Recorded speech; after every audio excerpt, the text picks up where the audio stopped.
பிஸ்மில்லாஹிர் ரஹ்மானிர் ரஹீம். நம்ம சிஸ்டம்ல எப்படி அரபிக் ஃபாண்ட்டு, அரபிக் எப்படி டைப் பண்ணுறதுங்கிறத பார்ப்போம்.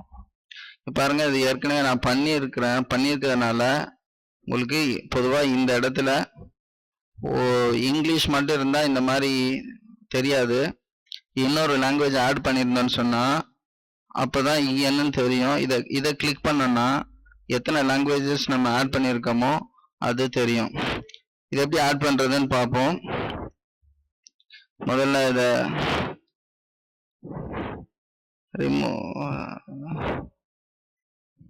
பாருங்க, ஸ்டார்ட்டுக்கு போகிறோம், இதை கிளிக் பண்ணுறோம். இப்போ நம்ம விண்டோஸ் 7 ஆப்ரேட்டிங் சிஸ்டம் வச்சுருக்கோம். பொதுவாக நிறைய பேர் அதான் வச்சுருப்பாங்க. அதை விட அட்வான்ஸ் வச்சுருந்தாலும் சரி, கம்மியாக வச்சுருந்தாலும் சரி, ஒன்றும் பிரச்சனை இல்லை. இங்கே எல்லாத்துக்கும் ஒரே பட்டன் தான், ஸ்டார்ட் பட்டன் இருக்கும். அதை கிளிக் பண்ணுறோம். இங்கே கண்ட்ரோல் பேனல் இருக்கும், அல்லது வேறு எங்கே கண்ட்ரோல் பேனல் இருக்குன்னு பாருங்கள். அட்வான்ஸ் வெர்ஷனாக இருந்தால் இந்த இடத்துல கண்ட்ரோல் பேனல் டைப் பண்ணிங்கன்னா கூட டிஸ்பிளே வரும். இந்த கண்ட்ரோல் பேனலை கிளிக் பண்ணணும். இப்போ இதில் இங்கே ரைட் சைடு பார்த்தீங்கன்னா ஸ்மால் ஐகான்ஸ் இருக்கிறதுனால எனக்கு இந்த மாதிரி இருக்குது.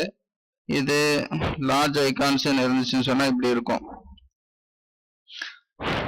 இப்போ இதில் நம்ம ரீஜன் அண்ட் லாங்குவேஜுங்கிற இந்த ஆப்ஷனை கிளிக் பண்ணணும். இதை கிளிக் பண்ணணும்னு சொன்னால் இந்த மாதிரி வரும், ரீஜன் அண்ட் லாங்குவேஜ். இதில் formats, location, keyboards and languages, அட்மினிஸ்ட்ரேட்டிவ்னு இருக்கு. இதில் கீபோர்ட்ஸ் அண்ட் லாங்குவேஜஸை கிளிக் பண்ணணும்.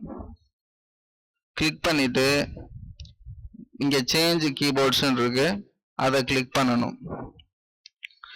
இதை கிளிக் பண்ணால் இந்த மாதிரி ஜென்ரல், லாங்குவேஜ் பாரு, அட்வான்ஸ், கீ செட்டிங்ஸ் இந்த மாதிரி இருக்குது. இந்த ஜென்ரல்லையே இங்கே பார்த்தீங்கன்னா ஏற்கனவே ஆட் பண்ணியிருக்கோம். இப்போ நான் இதை கிளிக் பண்ணிவிட்டு ரிமூவ் பண்ணிடுறேன். இப்போ இதையும் கிளிக் பண்ணி ரிமூவ் பண்ணிடுறேன். அப்ளை கொடுத்துட்டு ஓகே கொடுக்குறேன். இப்போ பார்த்தீங்கன்னா இந்த இடத்துல முன்னாடி இஎன் இருந்தது, இப்போ இல்லை. இப்போ நான் என்ன செய்கிறேன்னா, இந்த மாதிரி தான் யாரோட சிஸ்டமில் அரபிக் இல்லாமல் இருக்கோ அது இப்படி தான் இருக்கும். இங்கே எதுவும் தெரியாது. இப்போ பாருங்கள், நம்ம சொன்ன மாதிரி இந்த வழிக்கு எப்படி வந்தோம், மறுபடியும் நான் சொல்கிறேன். ஸ்டார்ட்டுக்கு போகணும், அதுக்கப்புறம் கண்ட்ரோல் பேனலுக்கு போகணும். கண்ட்ரோல் பேனலில் இங்கே லார்ஜ் ஐகான்ஸ் இருக்கணும், இல்லைன்னா ஸ்மாலாக இருந்தால் கூட அதே தான். இங்கே சர்ச் பண்ணி பாருங்கள், ரீஜன் அண்ட் லாங்குவேஜ்ன்னு இருக்கு. லார்ஜ் ஐகான்ஸ் வச்சா கூட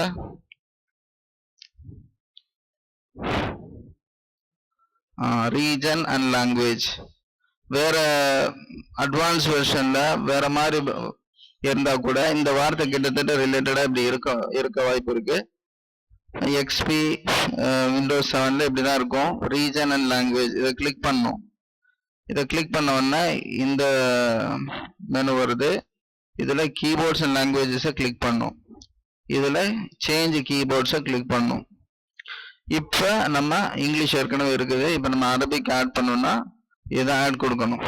ஆட் கொடுத்த உடனே இதில் விண்டோஸ் 7 இருந்தால் தான் இப்படி இருக்கும். விண்டோஸ் எக்ஸ்பி யூஸ் பண்ணோம்னா அது பொதுவாக யாரும் யூஸ் பண்ண மாட்டாங்க. அப்படி பண்ணீங்கன்னு சொன்னால் விண்டோஸ் எக்ஸ்பி சிடி இன்ஸ்டால் பண்ணி சிடியை டிரைவரில் போட்டு தான் இது பண்ண முடியும். விண்டோஸ் 7ன்றதுனால அது தேவையில்லை. பார்த்தீங்கன்னா இதில் அரபிக் இருக்குது. இதில் எந்த அரபிக் வேணாலும் எடுக்கலாம். நான் சவுதி அரேபியா அரபிக் எடுக்கிறேன். இதை பாருங்க, இது ப்ளஸ் இருக்கா, இந்த ப்ளஸ்ஸை கிளிக் பண்ணுறோம். மறுபடியும் இந்த கீபோர்டில் இருக்கிற ப்ளஸ்ஸை கிளிக் பண்ணுறோம். இப்போ இதில் ஏதாவது ஒன்று, இதில் நான் அரபிக் 101 செக் பண்ணிவிட்டு நான் ஓகே இங்கே கொடுக்குறேன்.